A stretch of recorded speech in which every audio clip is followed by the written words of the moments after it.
Hey there, I'm Julie Barrett, founder of Conservative Ladies of America. And today I want to talk to you about ethnic studies. Particularly, we're going to be looking at ethnic studies in Washington state. But this is a curriculum, a program that we are seeing nationwide. It is in probably, I would say, and I am not certain about this, but I would say it's probably in every single state in some shape or form. And while ethnic studies is a nice sounding name, it is actually critical race theory, and it is teaching children that they are either oppressed or they are oppressors. And it teaches children to classify themselves and others based on things that they cannot control, like the color of their skin, the income of their family, their gender, their sexuality, even their religion.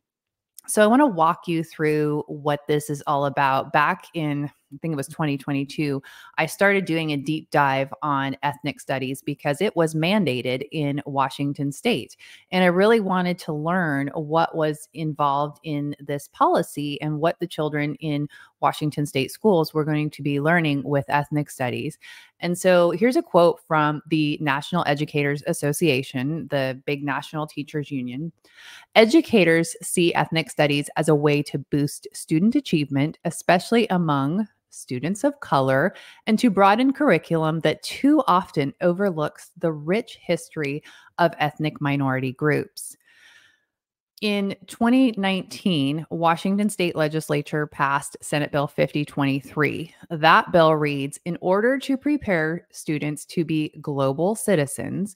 Now, you're probably hearing a lot about global citizenship. That's a big push right now, especially with the left and the teachers union.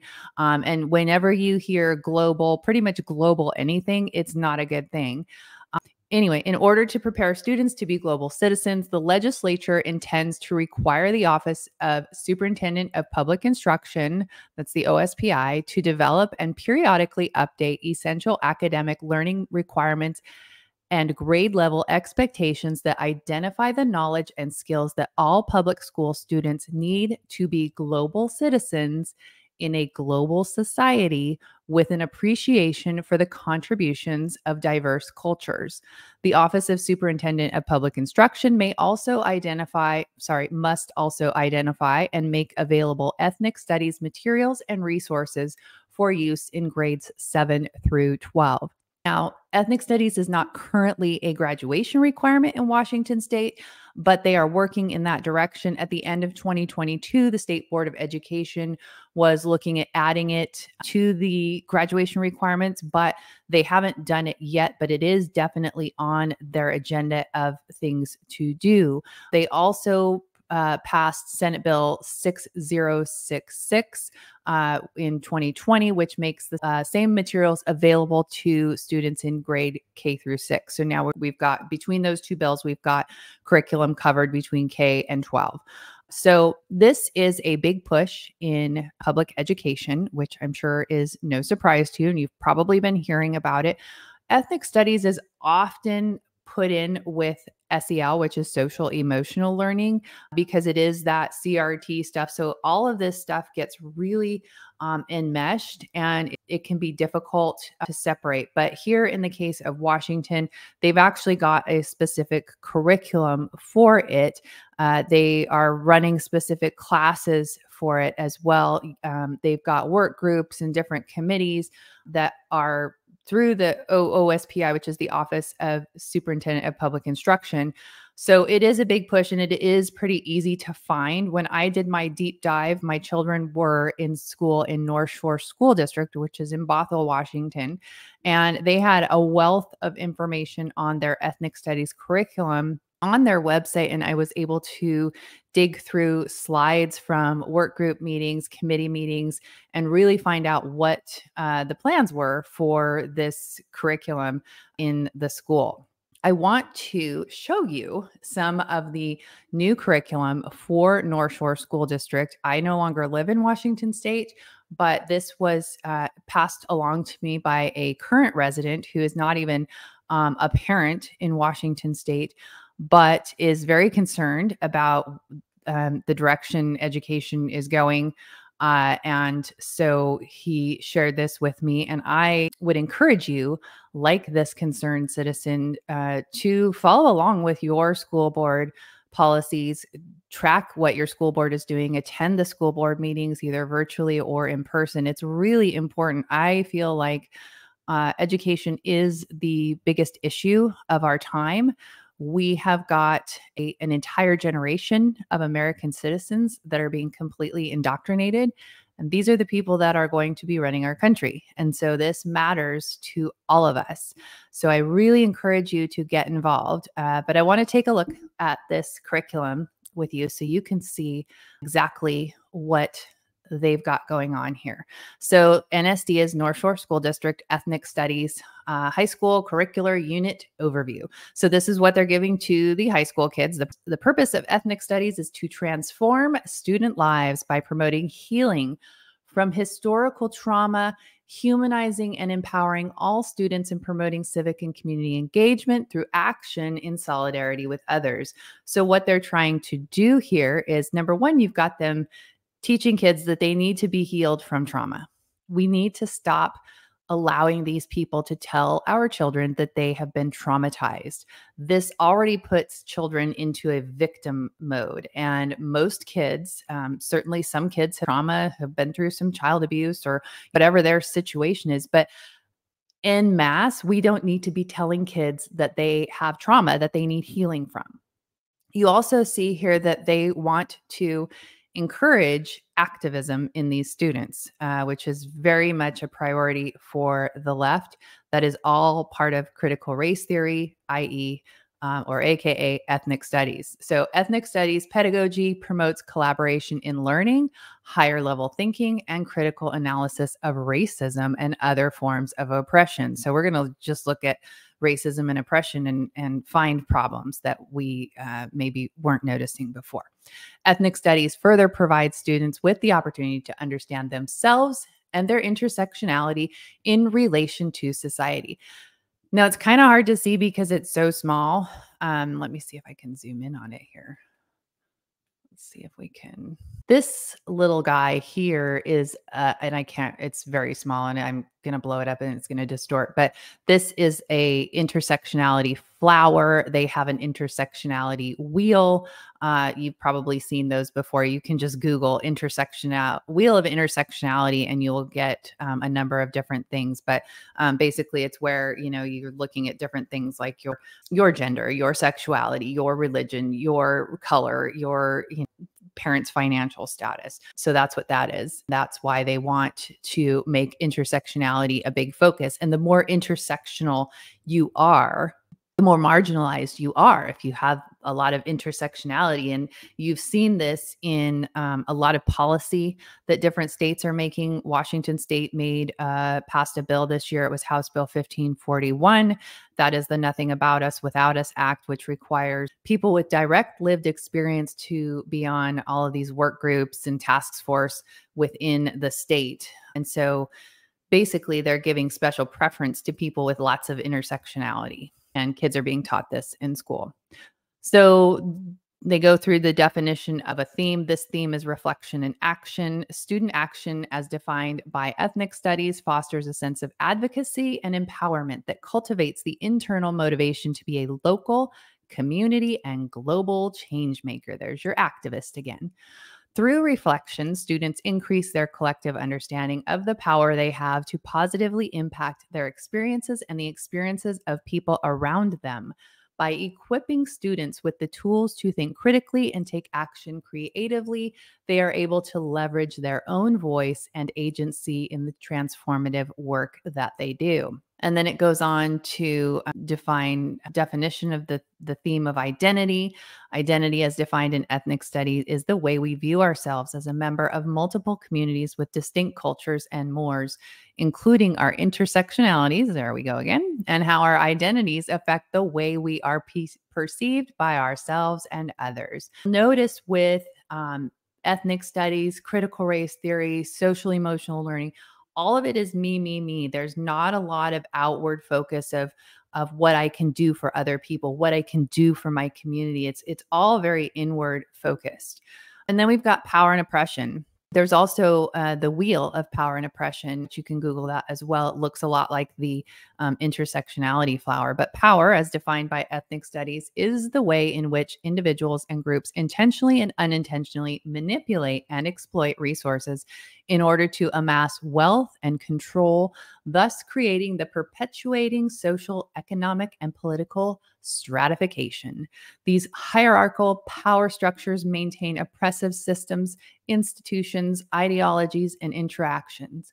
And of course, Republicans and conservatives are the most guilty of being oppressors. Then we move on to the history of resistance and liberation. The history of resistance and liberation, as defined by ethnic studies, is the history of resisting oppression as carried out by oppressed groups themselves. This theme directly challenges the master narrative.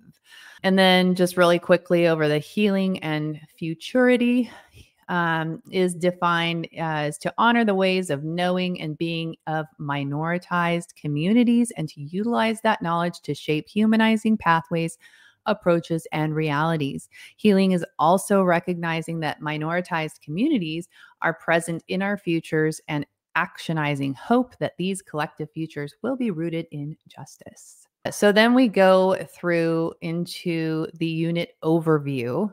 So this is what they're teaching to high school kids. And basically this is, they're going to spend 2 weeks on the history of ethnic studies. They're going to spend 3 weeks in identity and community.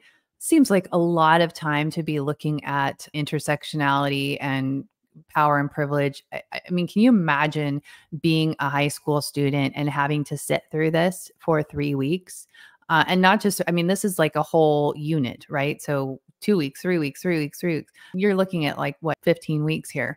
And then we've got race and social identity constructs, land and its power, conceptions of justice, assimilation, pluralism, and who belongs. So this is complete. Just you can see this right here that they are really spending a lot of time to get in the heads of these students, manipulate them. Another reason why you need to homeschool your kids. This is not a good situation for our students. And let's look at these cross-cutting concepts. You've got activism. That's a huge one in public school. They are truly creating activists in our public schools, teaching kids that if you're a white kid, you're dehumanizing maybe the trans kids or the black kids or what have you. And then you've got the 4 eyes of oppression. I don't have that data. I don't have the lesson at my disposal right now, but that's one that I would consider going to look up because that one sounds interesting to me. I'm curious what the 4 eyes of oppression are. We've got inequality, isms, justice, level of consciousness, power structures, privilege, powerful voices, social action. There it is again, reconciliation and rights. And as we know, they have been the left, I will call it the socialist Marxist left, is really doing everything they can to restructure rights, giving more rights to certain groups of people rather than the way that our Constitution and our Bill of Rights gives equal rights to all people, regardless of race. And then, so one of the things before I move on here, I want you to see in the justice piece of this here is they're very big on social justice. You've got social justice in each of these different topics in this unit. So that's a big thing that they are teaching these kids. So something to be on the lookout for. And this is North Shore School District, but you probably can find this for your school district as well, especially if you are in Washington State, California, Oregon, New York, Michigan, probably Minnesota. I hear Connecticut's pretty bad. I think Maine is not doing well as far as good education right now as well. So if you are in a different, just checking to see if this is the right one. If you are in a different state, be sure to go look those up. Here is more of the framework on ethnic studies. And I want to take you to this enduring understandings across the grades page here. to take a look at the four pieces: identity, power and oppression, history of resistance and liberation, and healing and futurity. So, with identity, all identities have value and deserve respect. Which I don't disagree with that at all. People have intersecting identities that impact lived experience and the way people express themselves in different spaces. So, this is one of those confusing, weird, culty things that they're throwing into the curriculum for our students. Different elements create multiple identities and intersectionalities and connect people to different complex communities. Now, like I said before, the more identities and intersectionalities that you have, that makes you more important in the eyes of the left. Okay. So that encourages kids to find lots of identities and lots of intersectionalities because that, is earns more favor in the education system. There are differences among cultures. Those differences play out politically, economically, and socially, depending on location and time. Power and oppression. All people have rights, needs, and wants. That's correct. Access to opportunity and the rules governing behavior should not be based on identity. I agree. So why are we basing it on identity? Because that's exactly what these kinds of programs do. They base everything on identity. They want people to pick out their identities. And so it's kind of ironic that that's in there.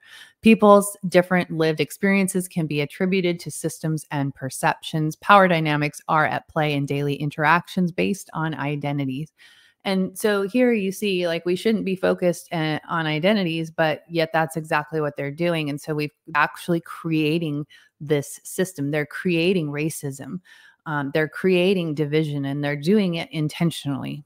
And I just want to say it again, get your children out of the government schools because they are not going to let up on this. They are going to double down on this. And, even if you get a conservative school board, which would be great, but the roots of this stuff are so deep. So, in this instance here in Washington State, this is mandated. And so in order for school board to say, we're not going to teach this, they would actually have to the state would have to repeal the law.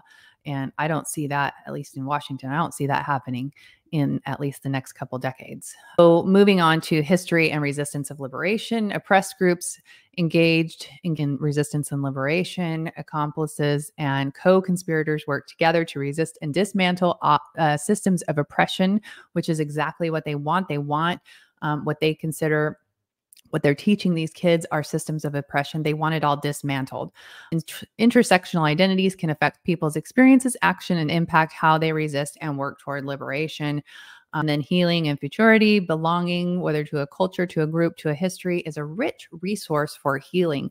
This is one of those reasons why they're pushing kids into the LGBTQ community. This is a place where they belong. This is where you're going to find your family. And you are seeing this be, almost as I call it a social contagion.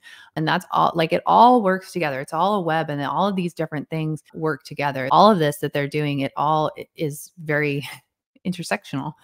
It's important to value the experiences, identities, and contributions of all. I totally agree. Restorative justice is a necessary component of healing. Now, restorative justice is actually why we are seeing so many issues in our society with crime and public safety because of restorative justice. It doesn't change behavior. It's all about feelings and trying to include that person into the society. So instead of maybe a student being disciplined in the principal's office or having to go down to the administration building, there would be a restorative justice circle where all the kids would sit in a circle and they would talk about it. And this isn't working. They do this on an adult level as well. And we're seeing in places that have strong restorative justice policies, like the entire West Coast, we're seeing crime just out of control. Crime and violence, it is out of control. And this is one of the main reasons that it is out of control. And it's all by design. It's not an accident. These people aren't stupid. They know exactly what they're doing. And then connectedness, self love, healing, and trauma recovery benefits all. Again, they're pushing kids to think that they all have trauma, and not every kid has trauma. And so we shouldn't be just en masse telling kids that they have trauma and they need to recover from their trauma. The amplification and centering of counter narratives and historically marginalized groups promotes healing. So, this is a pretty, I always felt like North Shore School District was really kind of cutting edge with all of their indoctrination programs and curriculum and things like that. So I would say if you are in Western Washington, especially if you are in a large school district like North Shore, certainly Seattle School District, probably Lake Washington School District, go to their website. And most all school district websites have a search engine, and just type in ethnic studies and see what comes up. If your school is still, I think the time has passed, they had to come up with the curriculum already. So their work group is probably already done. I believe this was a report to the school board about the curriculum that had been adopted by the work group. But you should be able to access all of that information on your school's website. And if you can't, I would encourage you to call the school district and ask them where you can review that policy. But this, I would say, ethnic studies sounds really good. And a lot of parents don't necessarily hear it and think that it could be a negative thing for their students. But it is very bad. It is critical race theory under another name. And it is very harmful to kids, and it is creating leftist activists, people who don't value the American way of life. This is really a goal to deconstruct the American society as we know it. And so I would, again, just encourage you to homeschool your kids. I know that sounds like it is a difficult thing, maybe an impossible thing, but I truly believe that the way that we save America is pulling our kids out of the public education system that is indoctrinating an entire generation of Americans. So I will have all of the links for everything I shared with you today. I also have a few different articles that I've written on ethnic studies that I'll also have in the description for you if you want to go check those out as well. Please share this with other parents so that we can spread the word and empower people to really take back educating of their children. If you're not already signed up, please subscribe to our Substack. I'll have a link for that in the description below for you as well. But that is the best way to get our latest updates, our calls to action, and a lot of information like I've just shared with you today. I would also encourage you to join us as a paid subscriber. That's the best way that you can support the work that we're doing. Or if you'd just rather chip in a donation, we would appreciate that too. We are 100% funded by our subscribing members and by citizen donors who appreciate the work that we're doing. So thank you to all of our members. Thank you to our donors, and thank you for watching. And I will see you again next time.